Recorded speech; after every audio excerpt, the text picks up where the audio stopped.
What's going on, guys? Welcome back to the channel. Today we're going to be talking about the AYN Thor Max and if it's worth the extra $80 over the Pro version. If you want to see more videos on the AYN Thor, make sure you like and subscribe. I have a lot of content planned for this device. So first, let's talk about the storage.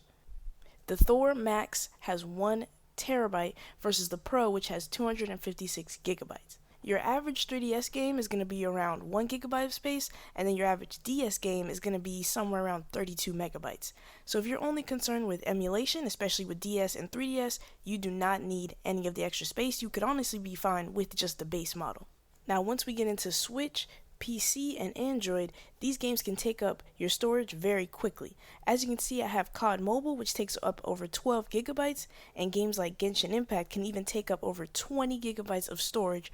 Also, if you plan on using GameHub for your PC games, they can only be installed on the internal storage as of right now.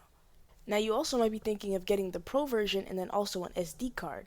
But an SD card is around $70, so it's almost the difference between the Pro and the Max. So at that point, I would probably just suggest getting the Max, so that way you have that internal storage just in case you want to play GameHub and things like that. Alright, now moving on to the RAM.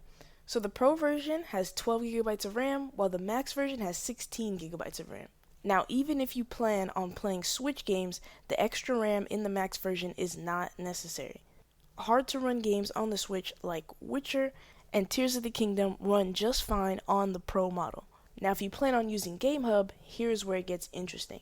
So I have some gameplay here where I was playing Megabonk on GameHub, and as you can see, I'm getting around 10 gigabytes of RAM used. Now, once again, that's not passing that 12 gigabyte mark, so theoretically it would run well on the Pro version, but that is kind of cutting it close, and that is a point where during certain spikes in that game I could spike up, and especially if you plan on playing maybe some older AAA titles and things like that, I would recommend going for the Max version. So yeah, you really only need the Max version of the Thor if you plan on getting into GameHub and playing some of those harder to run PC titles. If you mostly plan on using this for emulation, you can either buy a smaller SD card or maybe just get the accessories pack for the Thor.